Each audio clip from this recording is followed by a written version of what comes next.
au cours des âges de l'Église. Parce que c'est en ce temps de la fin que toute chose va être clôturée. Et en tant que telle, l'épouse de Christ doit avoir une qualité de foi qui est supérieure à toutes les autres foi. Voilà. Donc nous devons aller de la simple foi ou de la foi intellectuelle, voilà, pour aller à la foi de l'enlèvement. Et dimanche dernier, nous avons vu beaucoup de points que je vais essayer de résumer. Parce que je ne veux pas repartir sur les choses que nous avons vues à longtemps, sinon je ne risquerai pas de vous dire grand-chose aujourd'hui. Bien. Qu'est-ce que nous avons vu dimanche dernier? Dimanche dernier, le messager nous a montré que dans chaque église locale, il existe 3 sortes de croyants. Voilà. Est-ce que c'est cela? Amen. Donc, il nous a montré que nous avons l'incrédule, nous avons le soi-disant croyant, et nous avons aussi le vrai croyant. Suivez cela? Amen. Qui est l'incrédule? L'incrédule, c'est une personne qui vient à l'église sur base de l'imitation. Donc, il imite. C'est un acteur. Il peut changer de forme. C'est comme un caméléon qui prend la forme de tout ce qui lui environne, qui est autour de lui. Donc, l'incrédule, lui, il vient à l'église sans motif quelconque. Suivez cela? Lui, il est animé par ce qu'on appelle le suivisme. Donc, il peut suivre ses parents. Il peut suivre n'importe quelle personne qui peut l'inviter à l'église. Pour ça, pour lui, ça, c'est pas le problème. Il peut venir pour un motif quelconque. Il peut venir soit, il veut peut-être se marier. Suivez cela? Pour lui, le motif principal pour lequel il vient à l'église, simplement c'est pour aller prendre une fille dans le mariage, au mariage. Cela n'est pas aussi mauvais. Mais si le motif qui l'anime, c'est simplement pour aller prendre une femme dans une église de message, c'est là où c'est mauvais. Parce que son motif est faux. Suivez cela? Amen. Donc, un incrédule, il n'a pas de position. Suivez cela? Amen. Il ne peut pas avoir une position qui est correcte. Il vient simplement sur base du suivisme, sur base de l'imitation, mais quand il s'agit de prendre position sur la parole, il ne peut plus rester là. Amen. Suivez cela? Amen. Lui, c'est quelqu'un, quand on peut lui prêcher tout ce qu'il faut dans la parole, lui, simplement, il ne prend pas position sur la parole. Donc on peut parler de quoi que ce soit sur la parole. Vu que lui, il est simplement venu sur une base de limitation, il ne peut pas avoir une bonne position. Parce que pour la simple raison aussi, il n'a pas la révélation. Donc, un incroyant, lui, il n'a pas de révélation. Donc il fait des choses comme bon lui semble. Donc deux fois, il peut être là à l'église, deux fois aussi, il ne peut pas aussi venir. Vous savez que le même genre d'esprit qu'a les incroyants, la Bible aussi a manifesté cela. Vous savez que dans le ministère de Jésus-Christ, Branham dit qu'il y a eu 3 phases. Il y a eu le premier poule, il y a eu le deuxième poule, il y a eu le troisième poule. Dans le premier poule, tout le monde suivait Jésus-Christ. Le ministère était doux. Il pouvait multiplier les pains. Il pouvait multiplier les poissons. Comme les gens aimaient manger, ils suivaient toujours Jésus-Christ. Vous voyez? Mais quand on est arrivé au point où, si quelqu'un ne boit mon sang et ne mange ma chair, alors c'est là où il y a eu toute la différence. Les gens ont taillé la zone. Vous voyez? C'était le type des incroyants. C'était le type des incrédules. Donc, la même chose aussi, le même esprit aussi, en ce temps de la fin, il se manifeste dans l'église locale. Donc, l'incrédule, lui, quand il s'agit du premier poule, il suit. Quand il s'agit que l'église puisse l'aider, il va toujours être là. Suivez cela? Amen. Mais quand on va lui demander de se conformer à ce que le message dit, il ne peut pas rester là. Il va simplement tailler la zone. L'incrédule en ce temps de la fin, il aime toujours le côté sauveur du Seigneur Jésus-Christ. Voilà. Mais quant au côté Seigneur, il ne peut pas le supporter. Sauveur, il veut que Jésus-Christ puisse le sauver. Il veut que Jésus-Christ puisse le guérir. Mais quant à se soumettre à la parole de Dieu, ça c'est le côté Seigneur. Il doit régner dans sa vie. Le Seigneur doit prendre position dans sa vie. Le Seigneur doit le commander. Et quand on en arrive là, l'incrédule ne peut plus rester là. Suivez cela? Il aime le premier poule, pas le troisième poule. Suivez cela? Il aime le côté sauveur, mais le côté Seigneur, il ne l'aime pas. Voyez? Ça, c'est le frère incrédule. Ça, c'est le frère qui vit sous base de l'imitation. Ça, c'est le frère qui n'a pas la révélation. Suivez cela?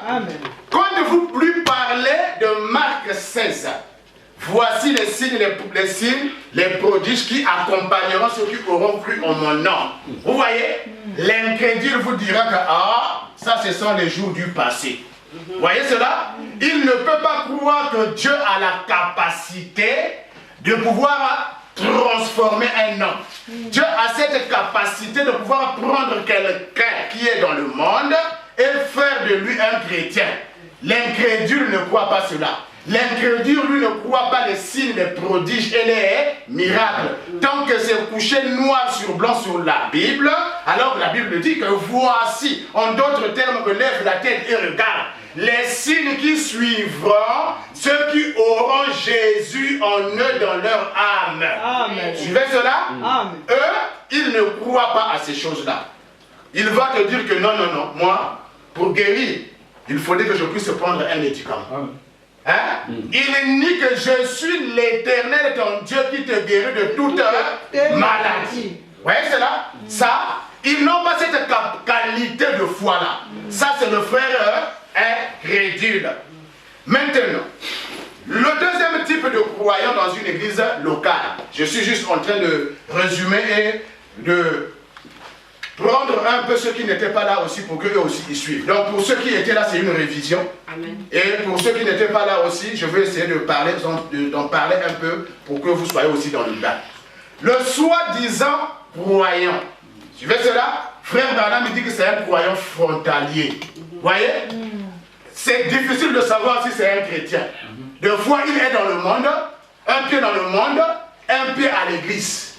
Hein? Il n'a pas de position. Voilà. Il est dans la neutralité. C'est un croyant frontalier. Il croit avoir la révélation de la parole. Voilà. Donc si vous êtes un frère qui est dans cette panoplie ou dans cette catégorie, la deuxième catégorie, ce frère-là, lui, il croit avoir la révélation. Donc lui, quand il pense que lui, il a la révélation, il a la parole révélée. Suivez cela? Amen. Branham dit que c'est le plus dangereux des trois groupes. Voilà. Parce qu'il ne connaît pas sa position. Amen. Vous voyez? Il croit avoir la révélation. Quand on lui dit que tout Dieu est rentré dans un homme, deux fois il peut croire, après demain il ne croit pas. Suivez cela? Amen. Et il veut manifester, il peut aussi manifester les dons de l'esprit. Vous voyez? Il peut parler, avoir le don, parmi les 9 dons, le parler en langue, la prophétie, toutes ces choses-là. Quand ce frère-là va avoir, ou cette sœur-là a ces dons-là en lui, vous voyez, il prendra d'abord ces dons-là et les mettra d'abord en ordre premier. Vous voyez? Pour la simple raison que lui, il croit que c'est le don qui doit amener la parole. Or, c'est l'inverse. C'est le don suit toujours la parole. Et vous allez voir que dans les églises qui nous environnent dans des dénominations, nous avons beaucoup de gens qui sont des soi-disant croyants. Tu peux lui dire quoi que ce soit, il va te dire que moi, mon église me dit. Voilà. Moi, mon don me dit ceci. Voilà. Vous voyez cela? Ça, c'est le frère soi-disant croyant. Frère Branham nous dit encore quelque chose sur le soi-disant croyant. Il dit, ce frère-là, s'il avait l'occasion à cause de la parole de trahir l'église, le pasteur ou la parole, il le fera. Donc un soi-disant croyant, quand il vient dans l'église, vous voyez cela, il peut trahir cette église-là. Donc de fois, il y a des choses qui se passent dans une assemblée locale. Quand le frère soi-disant croyant est là, il peut aller prendre des choses qui se passent dans l'église et aller soit raconter cela de travers. Le soi-disant croyant, lui, il peut trahir le pasteur. Quand le pasteur, il est dans une assemblée locale, quand le pasteur, lui, il déverse la parole, quand le pasteur, lui, il cherche que l'église puisse soutenir l'œuvre, parce que Branham dit que un membre de l'église, c'est celui qui soutient l'œuvre par ses prières, par sa présence, par ses dîmes et ses offrandes. Quand on va maintenant appliquer cette loi-là, vous voyez cela? Le frère, soi-disant croyant, va toujours bouder. Parce que lui, il n'a pas la révélation. Parce que lui, de fois, il croit, de fois, il ne croit pas. Donc, pour ces motifs-là, lui, il peut trahir le pasteur. Quand on lui dit que non, un chrétien doit se conformer à ses dîmes, lui, il va sortir là-bas dehors. Oh, mais le pasteur, là, il aime beaucoup d'argent. Il ne parle que de l'argent, il ne parle alors que c'est mentionné dans la Bible. Amen. Frère Branham dit qu'un chrétien qui ne paye pas sa dîme, il est immoral. Suivez cela? Amen. Donc, ça, c'est le frère soi-disant croyant. Maintenant, s'il a cette possibilité de trahir l'assemblée locale, il va le faire. De trahir le pasteur, il le fera. De trahir aussi la parole. William Branham dit que le soi-disant croyant, il est le type du mulet. L'incroyant, lui, il est le type de l'âne. Vous voyez cela? Le soi-disant croyant, il est le type du mulet et du cheval. Voilà. Vous suivez cela? Amen. Donc, le mulet, il a une particularité. Le mulet ne peut pas se reproduire. Alors la Bible dit que chaque sémence devra se reproduire selon son espèce. Mais vu que le mulet, lui, est venu sous la loi de l'hybridation, voilà. Il a été croisé, il ne peut pas se reproduire. Maintenant, ce mulet-là, il a une capacité. Donc la capacité que le mulet a, ou le frère soi-disant croyant, il a la capacité ou cette faculté-là de travailler. Côté force, il travaille. Il travaille convenablement. Il travaille assez. Et en travaillant, il croit entrer au ciel par les œuvres de son travail, par les œuvres de la chair. Voilà. Mais Branham dit non, non et non. C'est par grâce que nous sommes sauvés par le moyen de la foi. Amen. Vous voyez cela? Amen. Le frère mulet, il y en a beaucoup. Quand vous allez voir qu'eux, ils se confient dans leur œuvre caritative, ils peuvent aller donner un don quelque part. Et quand ils font cela, ils amènent la télévision là-bas. Vous voyez? C'est pour venir regarder. Voilà ce qu'on a fait. Même en Afrique, ça se fait souvent. Quand quelqu'un veut aller donner un don là-bas, vous voyez, il amène la télévision. Pour que cette œuvre-là soit vue de tous. Alors la Bible dit que si ta main gauche donne, que ta main droite ne sache pas que ce que tu as donné. Voilà. Vous voyez cela? Amen. Donc, eux, ils pensent entrer au ciel par les œuvres de la chair. Impossible. Ils ne connaissent pas leur père. Vous comprenez cela? Le mulet, lui, il a la particularité de ne pas reconnaître son père. Donc l'incroyant aussi, en ces temps de la fin, il ne reconnaît pas exactement comment son père est. Or la Bible nous montre que à l'ouverture du 7e sceau, voilà, le peuple de Dieu vivra sous le canal de l'inspiration. Savoir qui est Dieu, comment il vit, quelle est sa nature, quel est son être. Bien. La troisième catégorie, c'est le croyant. Branham dit que c'est le type du cheval. Le croyant, lui, c'est celui qui va dans l'enlèvement. Le croyant, lui, c'est celui qui a le Saint-Esprit dans l'âme. Le croyant, lui, c'est l'épouse du Seigneur Jésus-Christ. C'est Madame Jésus. Il est chair de sa chair. Amen. Il est os de ses os. Amen. Il est la parole de Dieu de la tête jusqu'à la plante des pieds. Amen. Vous voyez? Amen. Le croyant, lui, quand il marche, il est la parole. Quand il parle, il est la parole. Quand il s'habille, il est la parole. Donc Branham dit que c'est le type du cheval. Le vrai croyant. Maintenant, dans ces trois types que vous avez, le soi-disant croyant, l'incroyant, suivez cela, l'incroyant, le soi-disant croyant et le vrai croyant, les trois là manifestent simplement la sémence qui est enfouie en eux. Est-ce que vous suivez cela? Amen. Donc ils manifestent simplement cette vie-là qui sont en eux dès avant la fondation du monde, depuis l'origine. La Bible a dit que chaque sémence doit se reproduire selon son espèce. Amen. Donc quand vous voyez le frère incroyant faire quoi que ce soit, il manifeste simplement la vie qui se trouve à l'intérieur de la sémence. Amen. Nous avons vu aussi, dimanche dernier, nous allons partir à partir de là aujourd'hui, que l'homme est composé de trois parties. Conformément à 1 Thessaloniciens chapitre 5, le verset 23. Suivez cela? L'homme est composé de trois parties. Cela est écrit dans notre Bible. Dans le livre de 1 Thessaloniciens, le chapitre 5, le verset 23. Donc c'est un être triple, formé de trois entités. La Bible dit que l'homme est formé de l'esprit, il est formé de l'âme, il est aussi formé d'un corps. Donc, il a un esprit, une âme, un corps. Maintenant, William Branham, après l'ouverture des sceaux, il nous a replacé ces choses dans l'ordre correct. Parce qu'avant, la parole n'était pas encore révélée. Donc quand il y a eu l'ouverture des sceaux, il est venu nous placer ces choses dans l'ordre correct. Branham va nous parler de les mêmes choses, mais dans l'ordre correct. Il va nous parler du corps, il nous parlera en deuxième lieu de l'esprit, et en troisième position, il va nous parler de l'âme.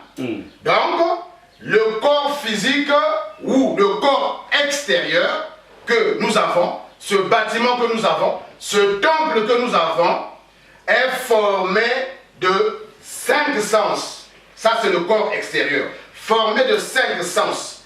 Tout homme, que tu sois sorti de papa ou maman, tu es formé de 5 sens.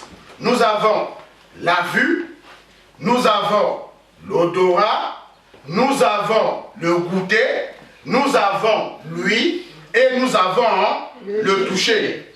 Donc ces sens, c'est 5 sens que Dieu a donné à l'homme pour pouvoir être en contact avec la terre.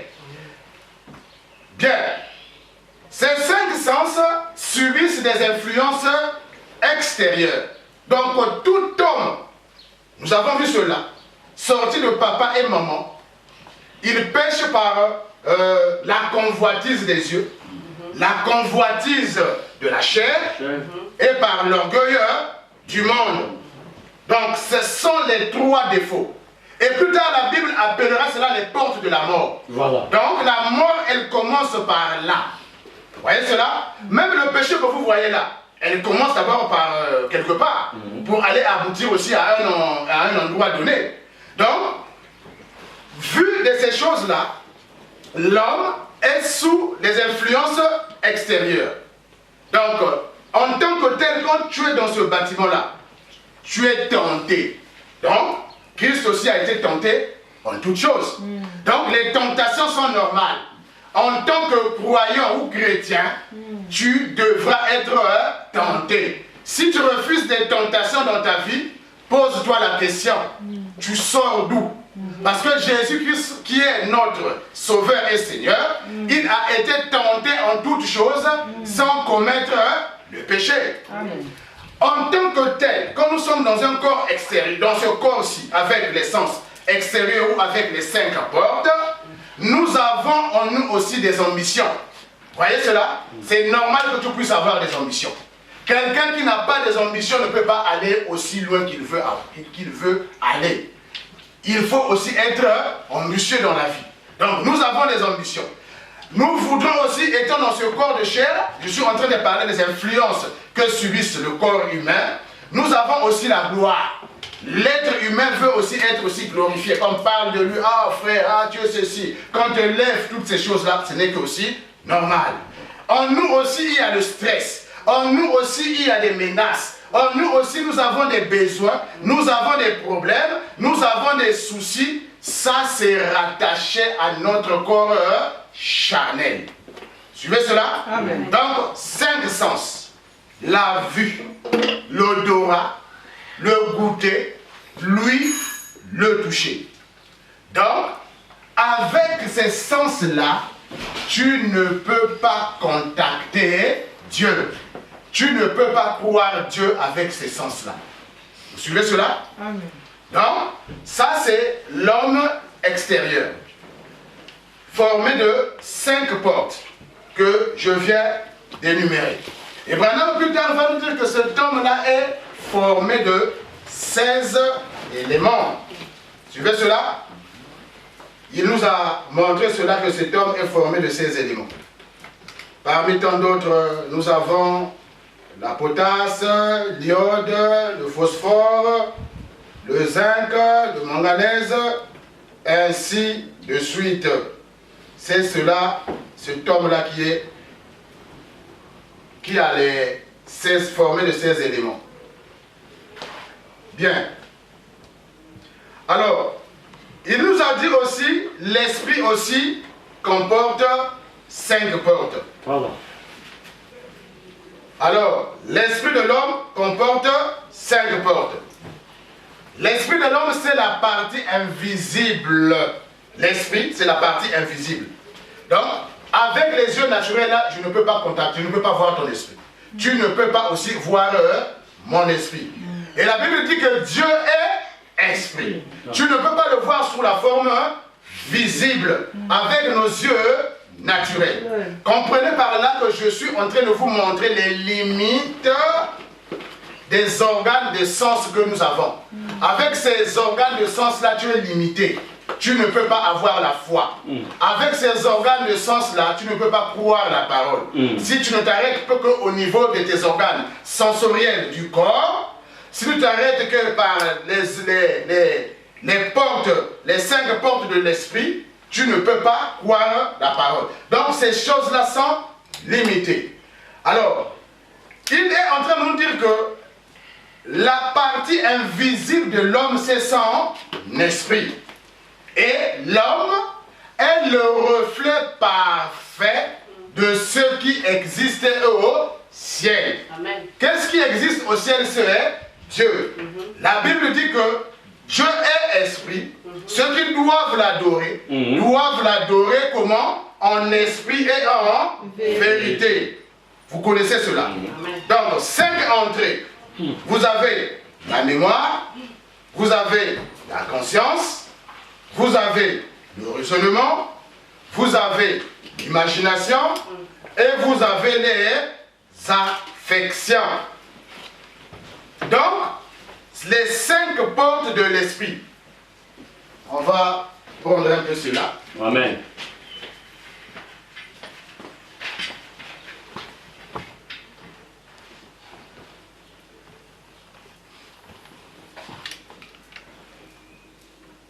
Donc, vous avez la vue, vous avez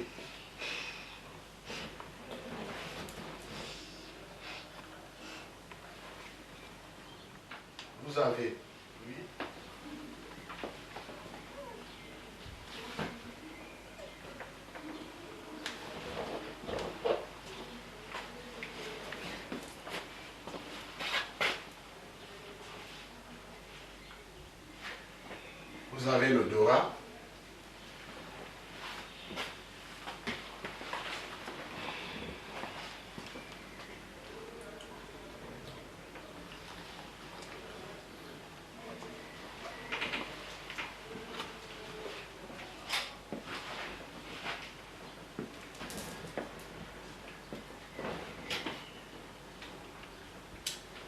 Donc ça, c'est l'être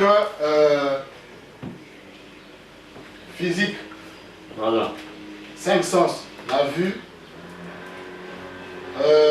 l'odorat, lui, le goûter, le toucher. Voilà. Maintenant, à l'intérieur, il y a aussi 5 sens. Voilà.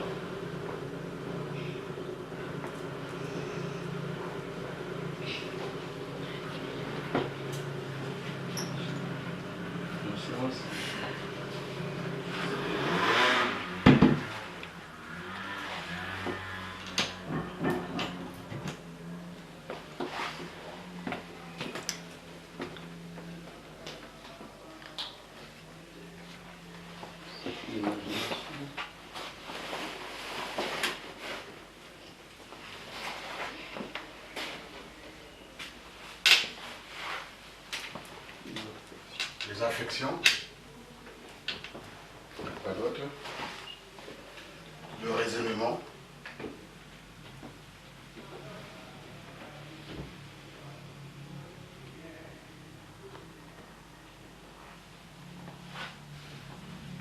Bon, je suis en train de représenter ça pas correctement. Bon, je vais juste abréger parce que ici, là aussi, j'ai quelque chose que je dois écrire ici.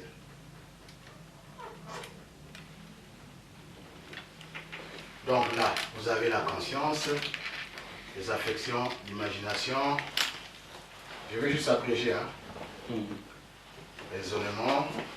Et vous avez la mémoire. J'abrège comme ça.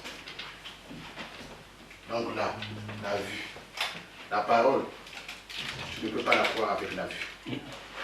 Branham nous a dit même que l'une des choses qui sont ennemies de la foi, c'est la vue. Voilà. Quand tu vois simplement quelque chose, ton épreuve est un peu à un stade élevé. Tu commences à dire que ah, là, je ne peux pas. Donc ça, ce sont les limites des organes que nous avons dans le corps. Il nous a parlé de la conscience, il nous a parlé de la raison, des affections, la mémoire, l'imagination. Ces choses-là, je vais les rattacher à bientôt, pour voir un peu là où on commence pour aller quelque part. Parce que chaque chose qui est placée ici, là, on n'enlèvera pas ces choses-là. Vous voyez cela? Donc on doit se servir de ces choses. Je crois que tu ne peux pas croire la parole avec ça. Mais il y a certaines choses ici qu'on peut prendre, qu'on va rattacher dans notre marche. Amen. Et ici, à l'intérieur, c'est là où se trouve l'âme.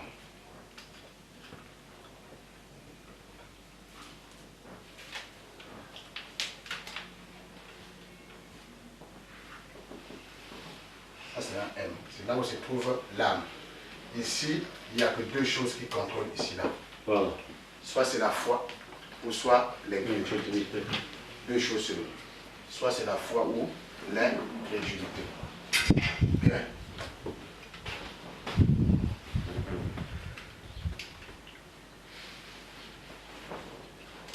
Donc c'est 1 Thessaloniciens, ça c'est d'après 1 Thessaloniciens chapitre 5, verset 23.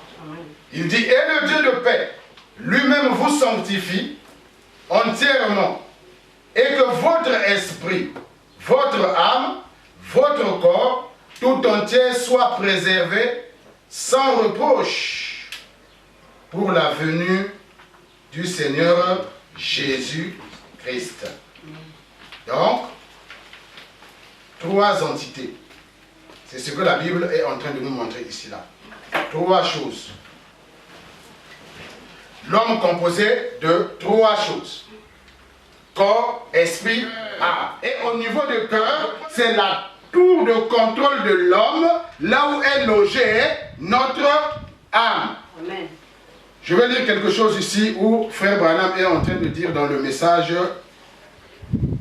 la transfiguration qu'il a prêché le 31 octobre 1965. Il dit ceci. Ce petit, virgule, dedans, c'est là que tu commences. Donc, notre commencement commence où dans l'âme. Vous suivez cela? Qui est ton âme? Donc, c'est petit, virgule. C'est là que tu commences. Qui est ton âme? Alors vient de ça. Tu es un esprit. Et alors, vous devenez un être vivant. Or, l'être vivant a 5 sens. Pour contacter. Le second sens, pour contacter la terre. Donc, le second sens, c'est le corps extérieur. Donc, voir, goûter, sentir. Et à l'intérieur de l'intérieur, la tour de contrôle, c'est soit Dieu, soit Satan. Donc, il dit qu'à l'intérieur de l'intérieur, donc là, il dit, c'est soit Dieu, soit c'est Satan. Donc, vous allez voir que même la foi que nous voulons avoir, ou quelqu'un n'a pas la foi, tout se passe à ce niveau-ci. Si tu as accepté la parole à ce niveau-ci, ou si tu ne l'as pas accepté. Donc, tout se passe à ce niveau, au niveau de notre âme, à l'intérieur de l'intérieur. Il dit, et dimanche dernier, alors que nous entrons dans ces cycles, expliquant comment les 5 sens sont perçus dans le corps extérieur, c'est l'entrée, 5 sens du corps. Il n'y a qu'une façon d'y entrer dans le corps, c'est par les 5 sens. Voir, goûter, sentir et entendre. Il n'y a pas d'autre moyen de contacter le corps. À l'intérieur de cet homme, il y a un homme appelé esprit. Il a 5 sens. Penser et penser, aimer et conscience, et ainsi de suite. Maintenant, vous ne pouvez pas penser avec votre corps. Vous ne pouvez pas avec votre esprit. Mais à l'intérieur de ce dernier domaine, le troisième se trouve l'âme. Et c'est prédestiné par Dieu. Il y a là où se trouve le véritable germe de la graine. Un homme est constitué dans le système d'un tabernacle, dans les cours extérieurs, puis le lieu saint et le lieu très saint. Donc il prend la même pensée, il ramène cela avec le tabernacle, qui avait 3 parties. Le parvis extérieur, le lieu saint et le lieu très saint. Amen. Vous voyez cela? Donc il montre cela à partir de ce que nous avons vu. Il dit, une âme bonne ou mauvaise, la mort ne change pas. Qu'est-ce qu'une âme? C'est vous. Vous êtes une âme, la partie intérieure de vous. Et quand vous mourrez, quelle que soit la forme de cette âme, celle-là va jusqu'à sa destination. Voilà. Vous ne pouvez pas le tirer. Voilà. Peu importe ce que vous feriez pour ça, cette âme doit être changée ici, née de nouveau. L'âme maintenant, souvenez-vous, bonne ou mauvaise, la mort ne l'emporte pas jusqu'à sa destination. Il dit, tu l'entends? Et si vous avez toujours le monde et l'amour du monde, c'est l'ordre mondial. Dieu l'a condamné. Il doit mourir. Branham est en train de développer une pensée, je ne sais pas si vous êtes avec moi. Il est en train de nous montrer que si vous aimez le monde, si vous avez l'amour du monde, il n'y a pas autre chose qui va vous amener simplement à la mort. Parce que l'âme qui pêche, c'est celle qui est. Bien. Il dit, et si le monde est en vous, vous allez mourir avec ce monde. Non, je ne vois pas comment il pourrait y avoir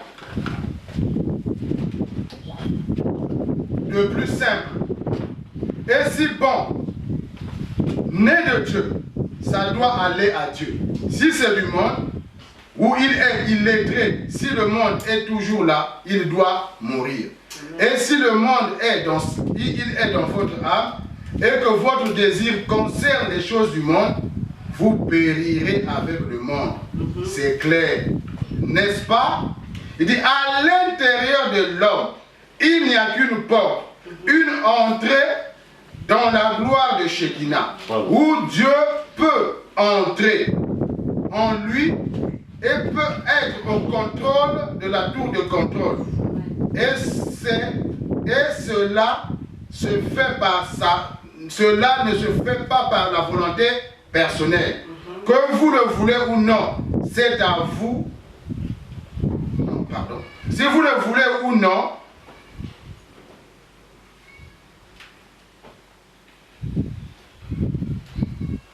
je n'ai pas mes lunettes ici, j'ai un peu de difficulté à lire. Donc, cela ne se fait pas avec votre volonté personnelle. Si vous le voulez ou pas, c'est la prédestination de Dieu. Amen. Maintenant, nous allons partir. Donc, l'âme contrôlée par soit le doute ou soit la foi. L'âme est quoi? L'âme est la nature de l'esprit. Donc, l'âme est la nature de l'esprit. C'est la tour de contrôle de l'âme, de l'homme, pardon. C'est à cet endroit que tout commence. Donc, vous allez voir que même avoir une vie de prière, tout doit commencer dans votre âme. Avoir la foi, tout commence dans votre âme. Voyez? Donc dans cette âme-là, c'est soit contrôlé soit par Dieu ou soit par le diable. Voyez? Quand vous arrivez à cette partie-là, à l'intérieur de l'intérieur, dans votre âme, vous êtes scellé jusqu'à la destination finale. L'âme habite dans le cœur, nous avons vu cela. C'est pourquoi vous devez croire de votre cœur. Vous ne pouvez pas croire au niveau de votre tête. Nous avons lu la fois passée que le diable lui a choisi la tête, mais Dieu lui a choisi le cœur. Amen. Donc si vous croyez avec la tête, vous avez simplement ce qu'on appelle la foi intellectuelle ou la foi mentale, qui n'a rien à voir avec ce que nous avons appris à l'école. La foi intellectuelle n'a rien à voir avec ce que nous avons appris. Vous voyez cela? Donc, si vous croyez avec la tête, donc c'est la foi intellectuelle. Maintenant, nous allons rentrer par la foi intellectuelle. Maintenant, quand vous ouvrez votre Bible, voyez cela? Vous êtes en train de lire, je prends un exemple. Que voici les signes, les prodiges, les miracles qui ont accompagné, nous connaissons, Marc 16 en action. Voyez? Mais pour que tu puisses lire ces choses-là, tu dois te servir de quoi? Tu dois te servir de tes yeux naturels. Est-ce que c'est vrai? Amen. Donc tu prends cela, hein? Tu lis. Quand tu commences à lire la parole, maintenant, tu utilises cette faculté-là. Cette faculté de... Tu utilises la vue.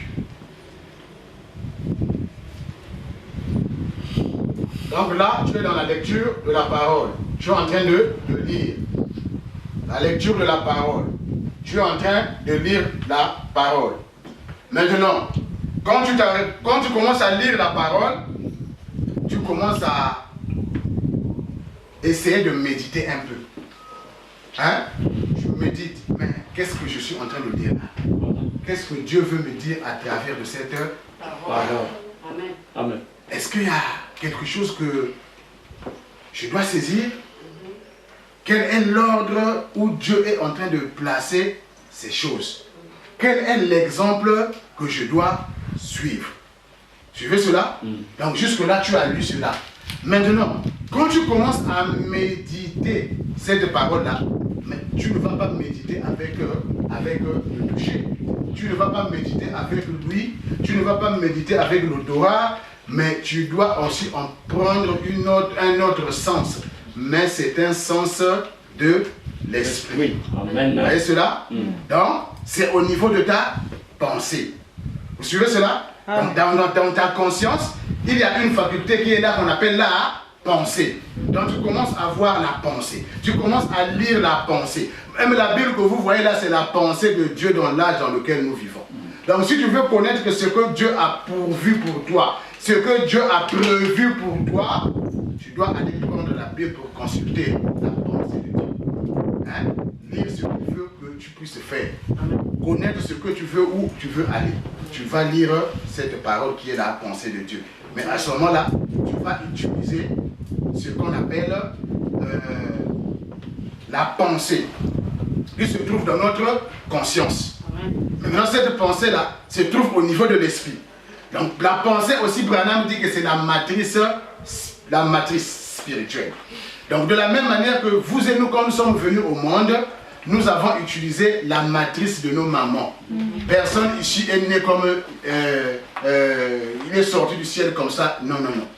Il a utilisé la matrice d'une femme.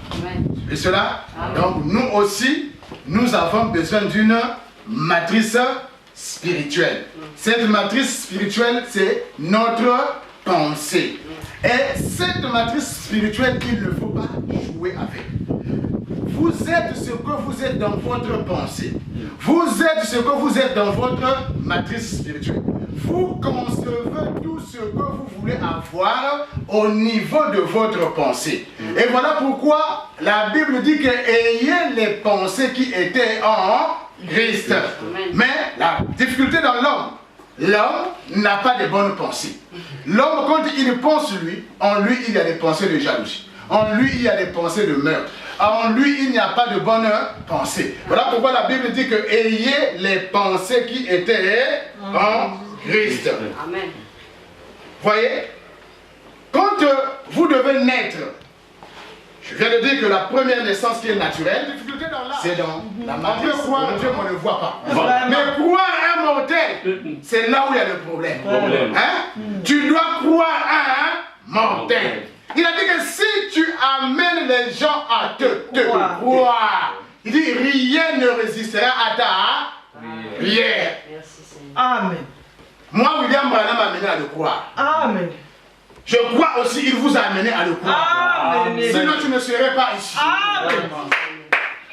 Amen. Un jour, il était en train de prier. Il va avoir une vision du ciel. Les gens qui étaient emprisonnés dans une prison là-bas, où il y avait des grosses barres de fer, pendant qu'ils étaient en train de hurler, pendant qu'ils étaient en train de crier, pendant qu'ils étaient en train de gémir, ils cognaient leur tête avec des grosses barres de fer, où le sang se mêlait avec des cheveux. Ils étaient devenus fous aliénés là-bas. Jésus-Christ est descendu. Il a pointé les yeux vers Branham. Il a dit, Branham, libère-les. Est-ce que Dieu ne pouvait pas libérer?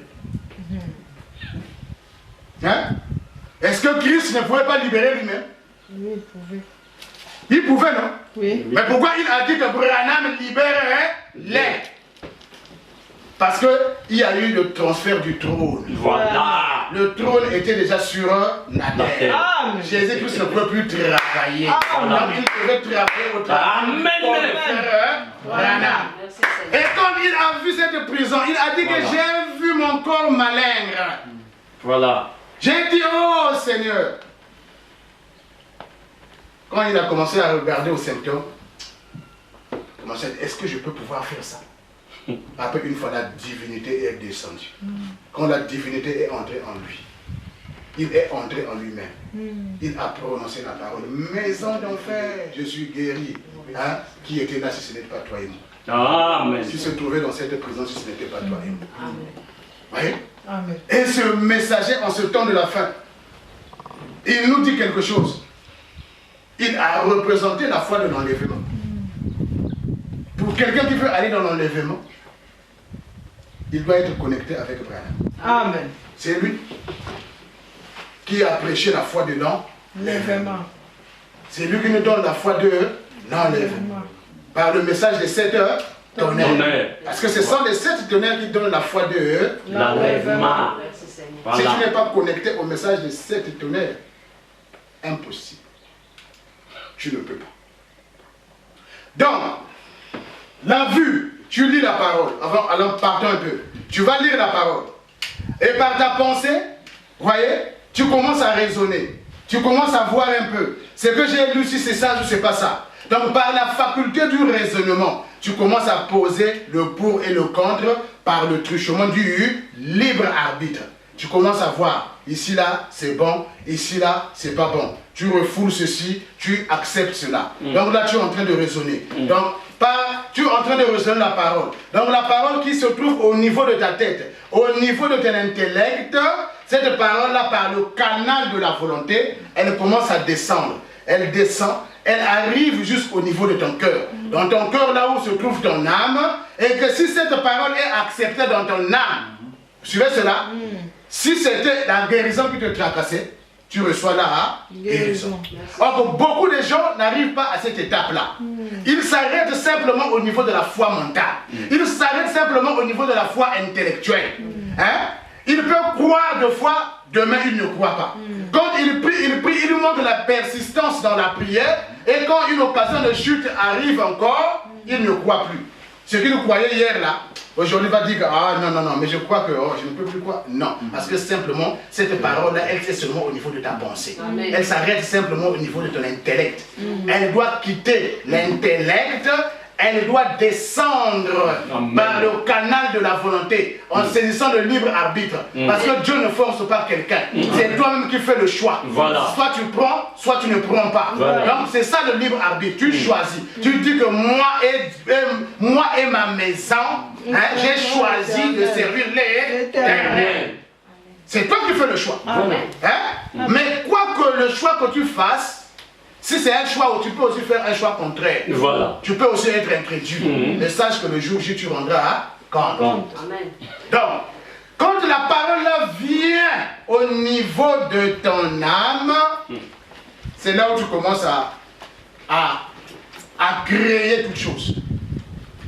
Quand il dit que tout ce que Dieu avait se trouve en toi, quelqu'un peut venir chez toi, il est malade. Tu lui imposes simplement les mains, tu lui dis reçois ta guérison. Hein? Parce que simplement, la personne recevra la guérison. Parce que toi, tu es devenu la parole. Toi, tu es devenu tout ce que Christ était, il a donné ça en toi. Toi, tu peux maintenant donner à qui il veut. Quand tu deviens adopté, vous voyez, l'adoption là, c'est pas au niveau de l'esprit, c'est au niveau de l'âme. Et quand tu es adopté là, on fait une cérémonie céleste. On vient, on te confie. On prend ta parole, ce que toi tu déclares, c'est ce que Dieu veut. Vous voyez? On peut prononcer une parole de malédiction sur la vie de quelqu'un. Toi, quand tu viens là, tu prononces la bénédiction. À l'école, on nous a dit moins et plus. Moins multiplié par plus, cela s'annule. Donc là, on a prononcé la malédiction. Quand toi tu viens, tu prononces la bénédiction. La personne a eu béni. Là où la personne était envoûtée, tu prononces la parole, la personne là est désenvoûtée. Là où la personne était embrigadée ou je ne sais pas de quoi que ce soit, tu lui amènes simplement dans l'amour de la parole faite chair. Tu vas faire de lui un homme qui était un vase vide, tu fais de lui un vase d'honneur. Les gens vont commencer à l'apprécier. Donc c'est là le sixième sens, qui est un autre sens de la foi. Donc, la foi c'est quoi? C'est le sixième sens. Vu que tu ne peux pas contacter Dieu avec les yeux naturels. Tu ne peux pas croire Dieu par le toucher. Tu ne peux pas croire Dieu par l'odorat. Tu ne peux pas croire Dieu par la pensée, par la conscience. Tu ne peux pas croire Dieu par... Non. C'est un autre sens que Dieu a donné à l'homme pour pouvoir contacter l'invisible. Vous voyez? C'est ce sens-là, qui est illimité. À l'hôpital, on peut te dire que tu as la maladie là, on n'est pas en train de la voir. Parce qu'ils ont simplement utilisé les microscopes. Ils ont simplement utilisé l'IRM. Mais vu que ta maladie est sous la forme de l'esprit, pour contacter ce qui est spirituel, il te faut le sixième sens qui est la foi. Donc la foi c'est le sixième sens. La foi est au-delà du toucher. La foi est au-delà du goûter. La foi est au-delà de lui. La foi est au-delà de la conscience. La foi est au-delà de l'imagination. Vous voyez cela? La foi c'est le sixième sens. C'est celui-là que Dieu a donné pour que l'homme puisse contacter Dieu. Amen. Vous voyez cela?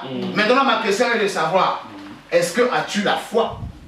Christ pose une question fondamentale. Trouverai-je la foi quand je serai de nouveau sur la terre? Vous voyez? C'est cette foi-là que Dieu est en train de chercher. Hein? Il est en train de la chercher dans l'épouse. Mais vu que lui-même, il est la foi, toi aussi, tu es censé être la foi. Vous voyez?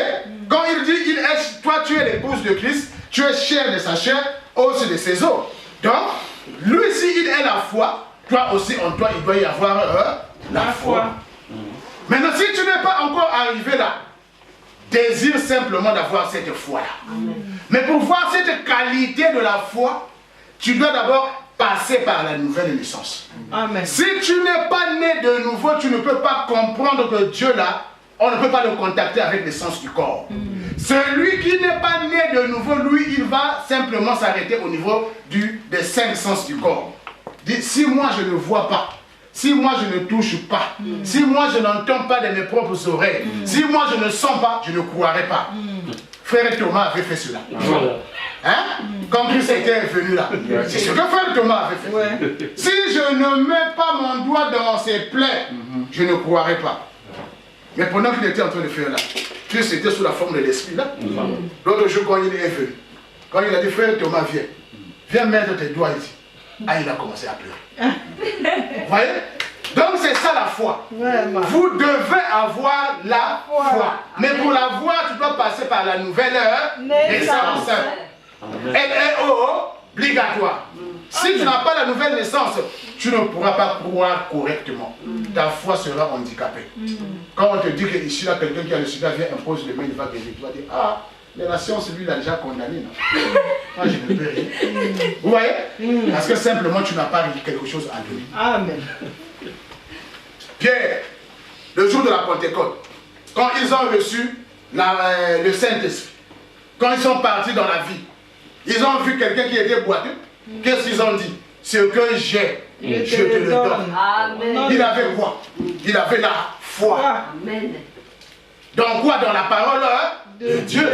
Parce qu'il y avait une promesse qui était là qui disait que je suis. Hein? Pas j'étais. Je suis l'Éternel ton Dieu qui te guérit. Donc il les a aussi guéris. Amen. Simplement par la parole de Dieu. Simplement pas par ses propres efforts, simplement pas par sa propre puissance, mais par la puissance de Dieu, par la vertu de Dieu, par le pouvoir de Dieu. Tu feras ces choses-là si tu as la foi en toi. Donc, qu'est-ce que la foi? La foi est le 6e sens. Ce 6e sens-là pour contacter Dieu. Parce que les 5 sens du corps et les 5 sens de l'esprit sont limités. Maintenant, avec le 6e sens du corps, là-bas c'est illimité. Tu rentres, tu crées tout ce que tu veux là-bas. Hein? Tu es catapulté là-bas dans le domaine de tout est possible à celui qui croit. Tu sais que moi je crois, ce que je crois là, ce n'est que ça qui peut m'arriver. Amen. Hein? Amen. Ce que tu crois, ce n'est que cela qui peut t'arriver. Si tu dis en toi que moi je ne peux pas faire ça, cela n'arrivera pas. Parce que ta foi déjà, t'as déjà limité. Branham nous a montré que vous allez arriver à un certain hauteur qui dépend de la quantité de la foi que vous avez dans la parole de Dieu. Amen. Donc, il y a des emplacements où tu n'arrives pas à monter parce que simplement ta foi, elle n'arrive pas à cet endroit là-bas. Donc, tu es ce que tu es par rapport à la foi ou la quantité de la foi que tu as dans ton âme. Nous devons rechercher cette foi-là. Cette qualité de la foi, pas la foi intellectuelle. Hein? Branham nous a dit aussi que si on doit, parce que cette foi-là, elle est transite, tu parles de la foi intellectuelle pour arriver à la foi spirituelle et de la foi spirituelle à la foi de l'enlèvement. Maintenant, si tu ne crois pas que Dieu peut réparer ce corps-là, pendant que tu es malade, Branham dit que tu ne seras jamais enlevé. Parce que c'est oui. Si tu ne crois pas que Dieu peut guérir ton corps malade, nous lirons dimanche prochain. Nous lirons. Tu ne peux pas être enlevé. Parce que tu pars de la foi intellectuelle pour arriver à la foi spirituelle ou la foi de la guérison. Après de la foi de la guérison, tu vas aller à la foi de l'enlèvement. Premier palier, foi intellectuelle. Deuxième palier, foi spirituelle ou foi de la guérison. Et troisième palier, la foi de l'enlèvement, qui est une étape un peu supérieure. Donc, si tu ne crois pas que ce corps, toi, à chaque fois quand tu es malade, tu vas prendre de l'iprane. C'est pas aussi mauvais. Mais il dit qu'il y a autre chose qui dépasse de l'iprane. Amen. Ça t'abîme même le foie. Amen. Donc, si tu ne crois pas ça, pas moyen pour toi d'être enlevé. Hein? La première résurrection, tu ne seras pas là. C'est ça, non? C'est à la seconde résurrection peut-être que tu vas être. Donc, c'est ça la foi. C'est le sixième sens. Pour pouvoir contacter Dieu. Que le Seigneur vous bénisse. Amen.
Éternel Dieu de gloire, précieux Père Céleste, ô Père de Dieu, Seigneur, nous sommes tes enfants, tu ne demandes pas que nous arrêtons dans la foi intellectuelle. C'est pour cela que tu nous as parlé aujourd'hui, Seigneur. Oh, comme tu as parlé, Seigneur, nous aussi nous avons accepté sa parole. De tous nos cœurs, Jésus nos âmes, Seigneur. Père, encore une fois, nous croyons que c'est toi qui crées au monde de mon roi, de vouloir et de faire. Et si nous sommes tes enfants, Seigneur, à partir de la parole que nous venons d'écouter, Seigneur, aide-nous, Seigneur, à avoir la foi dans nos âmes et pas dans nos pensées, Seigneur. Oh Dieu, enlève dans nos âmes tout ce qui n'est pas à toi, Seigneur. Tout ce qui nous empêche de le cœur du pauvre, oh Seigneur, et mets ton esprit dans le cœur de toi, Seigneur. Bénis ta parole dans nos cœurs, dans nos âmes. Que cette parole, mon roi, soit comme des graines de blé qui est tombé d'une bonne terre, qu'il puisse produire ses fruits à sa saison. Bénis ton serviteur que tu as utilisé. Il a parlé de ta part, Seigneur. Bénis-les puissamment et protège-les contre toutes les flèches de l'ennemi Satan. Nous abandonnons tous entre tes saintes mains, et la nouvelle semaine que nous allons entrer, Sauveur fidèle, nous les confions et nos âmes, nos souls, et tous nos enfants entre tes saintes mains. Toi, le donateur de toutes les choses, toi le bon berger, oh Seigneur, prends soin de chacun de nous. Pour voir dans tous nos besoins, pour voir des difficultés spirituelles, mon Dieu, mon roi. Bénis nos âmes, bénis nos enfants, donne leur intelligence et sagesse, oh Seigneur, encore des choses. Et la crainte de ta parole. Apprenant ta parole, Seigneur, nous croyons que c'est le commencement de la sagesse. Nous te bénissons, nous te remercions pour toutes ces choses, Sauveur fidèle. Maintenant, nous allons rentrer, Seigneur, avec chacun de nous, accompagne chacun de nous jusqu'à la résurrection. Sois notre Père, que nous sommes tes enfants.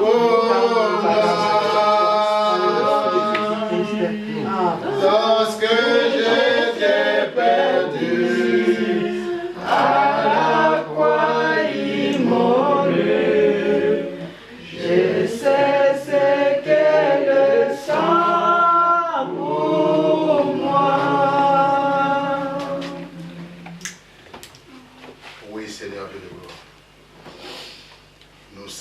ce que représente le sang pour nous, Seigneur. Le sang, ce n'est pas le sang chimique de Jésus-Christ, mais c'est ce message de l'œuvre. C'est cette parole révélée en ce temps de la fin. Seigneur Dieu de gloire, nous venons d'écouter ta parole, ô Dieu. Laisse que tu puisses la prendre et l'enfoncer dans notre âme. Tu viens nous montrer, ô Dieu, au-delà des 5 sens du corps et de l'esprit, il y a un autre sens que tu as donné à l'homme pour pouvoir te contacter.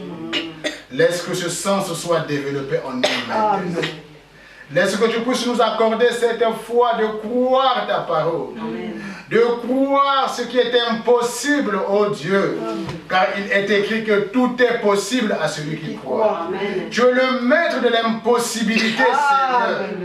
Dans la vie chrétienne, il n'y a pas de choses impossibles, mais tout est possible, ô Dieu de gloire. Laisse que tu puisses rendre cela tangible dans notre âme. Laisse que tu puisses rendre cela réel dans notre vie, Seigneur. Que nous puissions manifester le don de la création, celui que tu as mis en nous dans ta parole. Comme tu avais dit à Moïse, Moïse, pourquoi crier? Parle. Moïse, pourquoi crier? Prononce la parole. Ô Dieu de gloire. Laisse que cette parole qui vient d'être promulguée, qu'elle ne repart pas à toi sans avoir accompli le but pour lequel il a été prêché. Laisse que celui qui est malade ici puisse repartir guéri. Que l'affligé soit consolé. Que le rétrograde puisse revenir dans la bergerie. Que celui qui est en quête du Saint-Esprit puisse le recevoir. Et celui qui a le Saint-Esprit puisse être adopté, Seigneur. Accorde cela, ô Dieu. Nous nous remettons simplement à toi, Seigneur. Console-nous, Seigneur Dieu de gloire. Oh Père, là où le diable est en train de nous attaquer, Dieu de gloire. Là où le diable est en train de mettre des limites dans notre vie. Seigneur, toi tu es le Dieu illimité. Là où les gens ont mis des points dans nos vies, Seigneur. Oh Père éternel. Nous savons que tu peux mettre la virgule. Et tu l'as déjà mis maintenant. Et tu es en train de faire toutes choses nouvelles dans notre vie. Tu es en train de nous ramener dans ta présence, oh Dieu. Tu es en train de nous revigorer, Seigneur. Tu es en train de nous donner de la puissance, oh Dieu de Dieu. Tu es en train de nous donner ton esprit, oh Dieu. Accorde cela, Père éternel. Nous avons besoin de cette foi. Cette foi, ô Père éternel, qui peut croire ta parole. Cette foi, ô Dieu de gloire, qui peut défier les lois de la nature. Cette foi, ô Dieu, qu'avait Élie.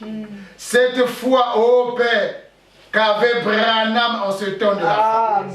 Il a dit, ô Dieu de gloire, toute la foi que j'ai, je vous la donne. Seigneur, nous recevons cette foi. Il nous a dit encore, ô Dieu de bonté, il nous a dit dans sa parole, dans ta parole, ô Dieu de gloire, si tu amènes les gens à te croire, nous l'avons cru, Seigneur. À la cité ou dans le quartier, ils savent que nous croyons ce message. Les parents dans notre famille croient que nous croyons ce message.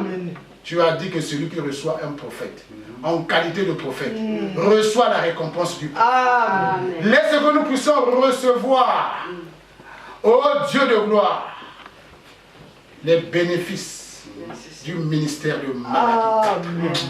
Accorde cela. Que nous soyons bénis, Seigneur. Là où les choses étaient difficiles, laisse que tu puisses les rendre faciles. Là où les montagnes étaient élevées, laisse que tu puisses les aplanir. Tu as dit que qui es-tu grande montagne de vos eaux? Tu seras amen. Et le Seigneur posera la pierre de fête au milieu des acclamations. Et nous disons gloire, gloire, gloire à toi, Seigneur. Dans le nom puissant de Jésus. Nous avons ainsi prié. Amen. Amen. Bien, nous sommes arrivés au terme de notre service. Passons les structures frères, c'est grand. Si quelqu'un venait ici là pour un motif quelconque, on ne le verra plus ici. Mais si vous venez ici là pour la parole, quoi que je ne sois plus ici, vous viendrez que vous savez une chose, que le corps dans lequel vous irez vivre de l'autre côté là-bas, qu'il se prépare ici sur cette terre. Amen. Si tu manges moins de paroles, ta théophanie aura des soucis. Pour le reste, Dieu vous bénisse et si tu tardes à venir, nous serons là dimanche prochain. Amen. Que Dieu vous bénisse. Amen.